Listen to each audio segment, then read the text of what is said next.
Selamat pagi Bapak Ibu Saudaraku yang terkasih dalam Tuhan.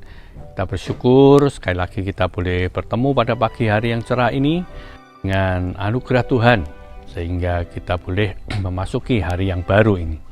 Nah, mari kita akan meneruskan pembahasan kita tentang terang. Ya. Kita sudah tahu bahwa terang itu adalah berasal dari Allah dan Allah itu sendiri, dan kita semua yang sudah percaya kepada Tuhan Yesus boleh menjadi terang dunia. Nah, sekarang kita belajar, kalau kita ini adalah terang dunia, terus apa fungsi kita? Terang itu tidak hanya ada karena untuk dirinya sendiri.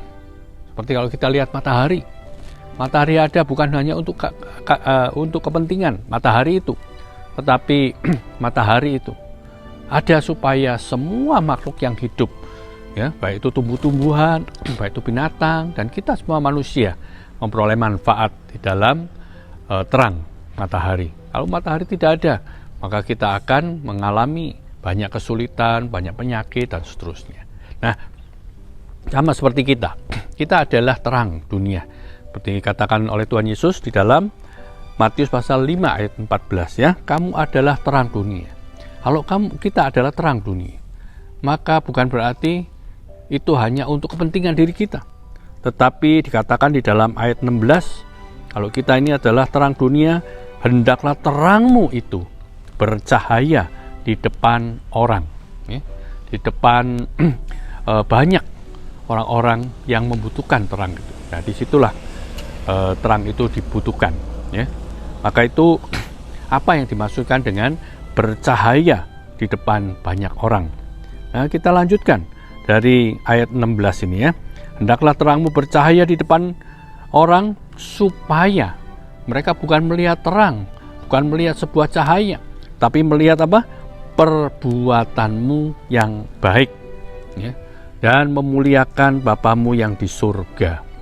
Nah, Bapak Ibu Saudaraku terkasih Tuhan, sebagai terang kita memancarkan terang itu, yaitu perbuatan baik kita, kehidupan kita boleh sungguh-sungguh menjadi berkat bagi orang lain, ya.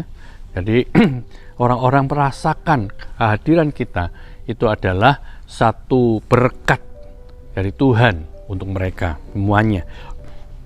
Sama seperti Rasul Paulus di dalam Kisah Para Rasul ayat 13 ayat 47, dia mengatakan bahwa aku telah menentukan engkau. Ini maksudnya itu bahwa Allah, ya, menentukan engkau, menentukan Rasul Paulus menjadi terang bagi bangsa-bangsa.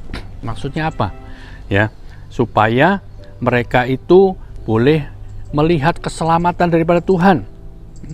Karena dikatakan aku telah menentukan engkau menjadi terang bagi bangsa-bangsa yang tidak mengenal Allah, supaya engkau membawa keselamatan sampai ke ujung bumi. Nah, di situ Rasul Paulus membawa keselamatan itu, terang Injil yang membawa orang pada kehidupan yang kekal untuk percaya dalam nama Yesus Kristus.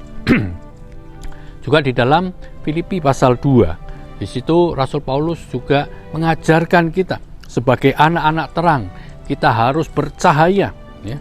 Nah, bagaimana caranya kita ini sebagai anak-anak terang, kita itu menunjukkan atau memancarkan cahaya sinar kita itu.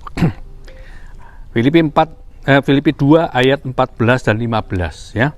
Lakukanlah segala sesuatu dengan tidak bersungut-sungut dan berbantah-bantahan, supaya kamu tidak beraib dan tidak bernoda sebagai anak-anak Allah yang tidak bercelah di tengah-tengah angkatan yang bengkok hatinya, yang sesat ini, sehingga kamu bercahaya di antara mereka seperti bintang-bintang di dunia. Jadi sebagai terang, sebagai anak-anak Allah, sebagai anak-anak terang, kita itu bercahaya, tidak bersungut-sungut, tidak berbantah-bantahan, tidak beraib, tidak bernoda, dan tidak bercelah. Jadi kehidupan kita itu kehidupan yang kudus, kehidupan yang selalu menunjukkan akan kualitas kehidupan Kristus sendiri, kualitas kehidupan Allah sendiri dalam kehidupan kita. Kiranya Tuhan memberkati kita semuanya untuk menjadi terang terus di tengah-tengah dunia yang gelap ini. Tuhan memberkati. Morning bright, let your life be bright in Christ. Amin.